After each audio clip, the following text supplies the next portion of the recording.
Hello everyone, my name is Yunus and this is the BMFA Weight Challenge PowerPoint presentation, which resembles all the aspects that need to be listed to do with the subject of propulsion and performance. The aims and objectives of this project has two subjects entwined together. There are two aims and two sets of objectives which need to be fulfilled. The first aim is the propulsion, which is stated on this slide. This is to determine the parameters for a propulsion system of the aircraft for it to be designed for the BFMA challenge. The objectives are to design a firewall nose to accommodate the electric motor, to provide an FEA analysis whether the firewall design will hold the electric motor. From the set of propellers which are given, one will be chosen to suit the motor given from the BFMA challenge. This will be looked through an analysis theoretically and experimentally. Through this, the best combination between the propeller and motor will be chosen. The aims and objectives for the second subject is performance. This aim is to determine the performance of the aircraft for it to be designed for the BFMA 2020. These objectives are to investigate the aircraft's performance using the relevant performance factors, to ensure the aircraft can carry sufficient load and successfully win the air competition, also to evaluate an electrically powered aircraft with the set batteries provided. Finally, to assess the aircraft's performance at angles of attack to ensure the parameters of the aircraft flies effectively. The main aim is to successfully build an aircraft with the lightest possible payload to aircraft empty mass ratio and able to carry 4 kilograms. The picture on the right shows a handbook that will be heavily referred to from the start to finish. The aircraft would have to fly 3 times around the same circuit,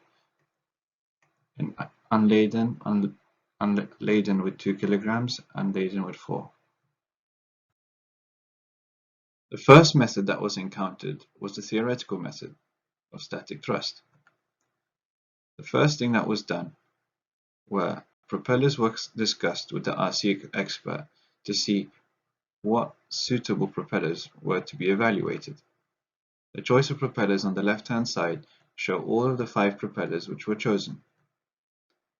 From the research done, a graph was then used to help the final equation of static thrust, theoretically. These contributed to a final table which estimated the static thrust. Here we have a table that signifies the factors used to make the total amount of static thrust. Each factor plays a role in fulfilling each of the 4 variables, as found in the equation below. KTO is found through a graph. BPH is converted through the findings of power. RPM was estimated in this table, as the value to find RPM for each specific propeller doesn't exist. This is then later analyzed through graphs. How static thrust was experimentally done. The picture in this slide shows the experiment layout of how the static thrust will be found. Due to health and safety reasons, the RC technician had to be present as there are some hazards that one can encounter while doing this experiment. On the right-hand side shows the list of equipment used in this experiment. This is the experiment in action.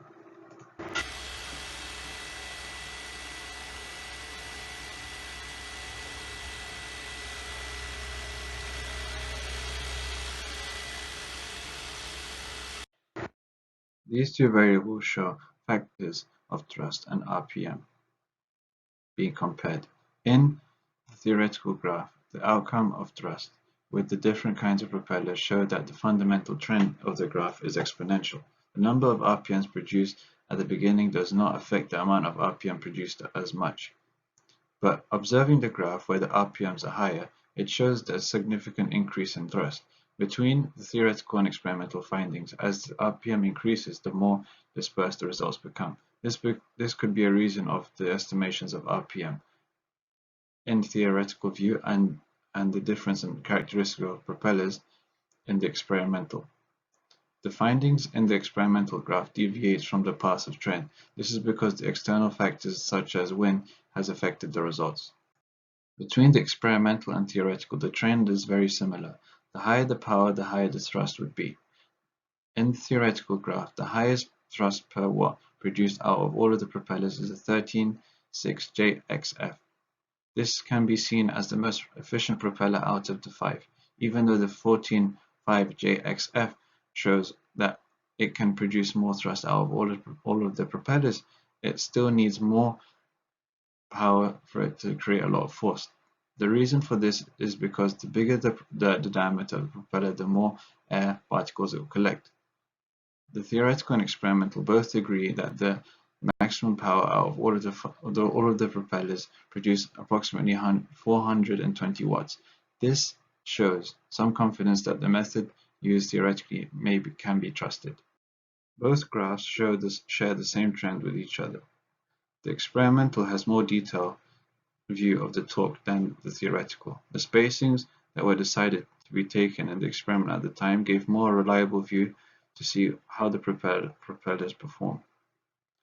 As maximum power can be found in the middle of the trend, which also would be the largest area under the graph, this would be very useful for further analysis of finding cruising thrust. Torque was found using this equation on the right hand side. Here are 4 designs that have been thought out as a development of the aircraft as in progression in pictures 1 to 4 in order. Picture 1 shows the different designs made in accommodating the motor. It is shown that there are quite a lot of material and a complex amount of structure. This is because so that an idea can be thought out how things should look. Going through the development of picture 2 to 3, it is noticed that the design changed shape and size. This is because there has been a realization that there was too much weight on the aircraft. Picture 4 is the last design, which was chosen to be suitable. This is because it holds the least amount of weight out of the 4. Choice of materials.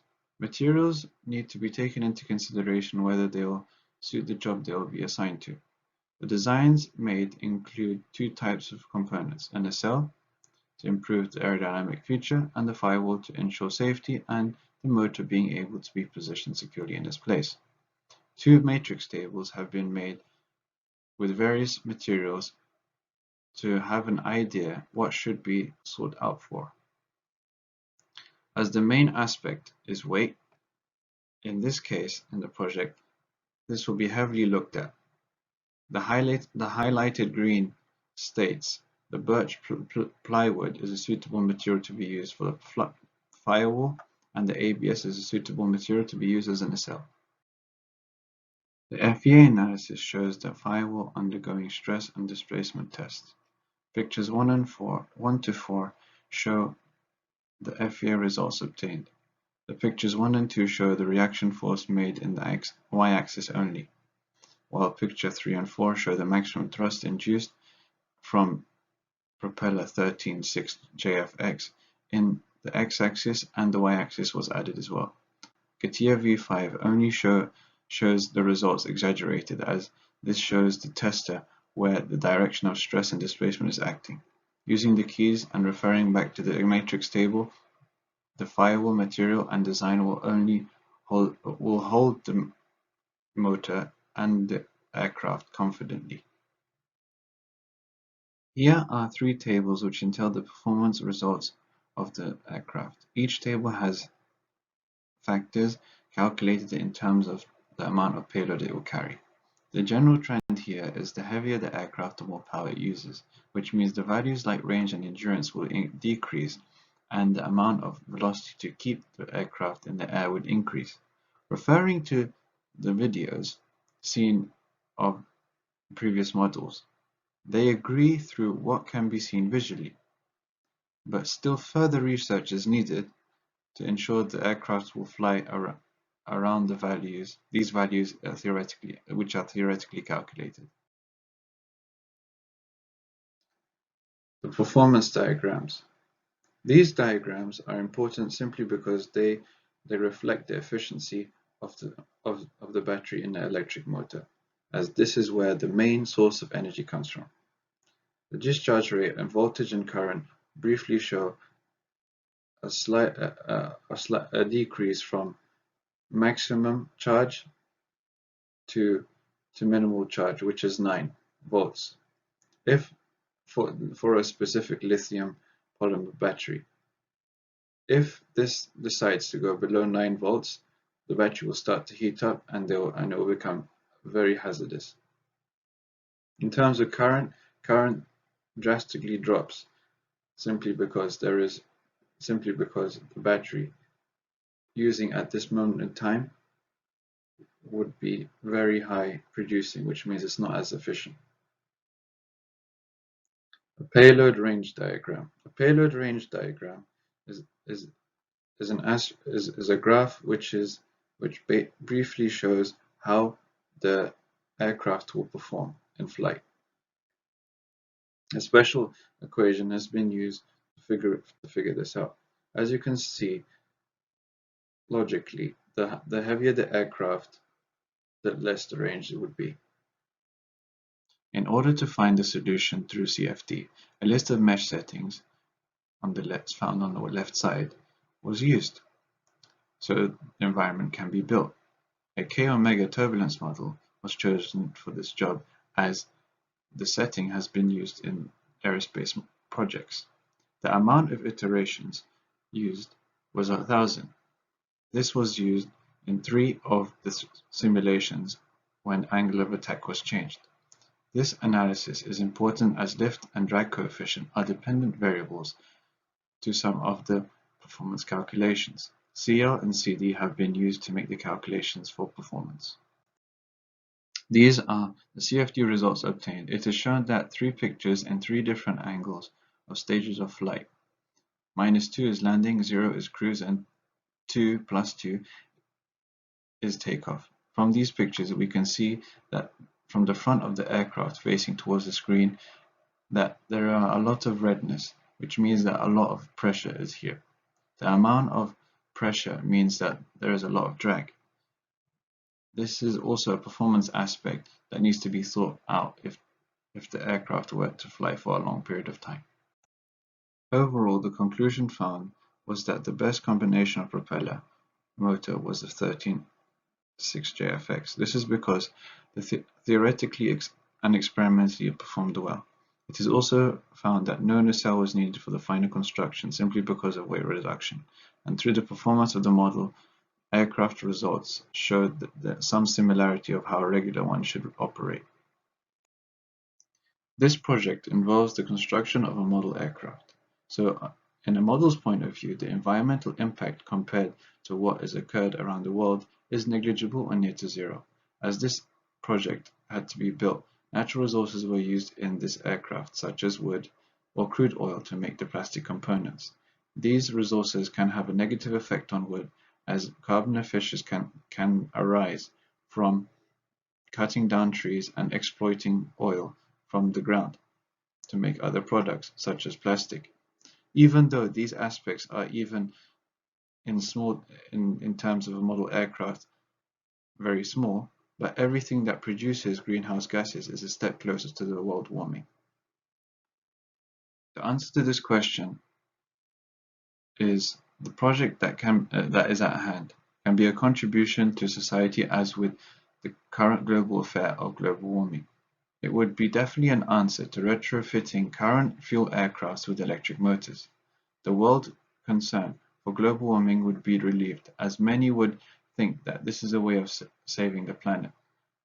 Because of an answer could be found for aircrafts, other transport vehicles such as ships and trucks would follow suit, as they would be easier to retrofit. This can be achieved when electric motors can be applied to at least passenger aircrafts in short-haul flights.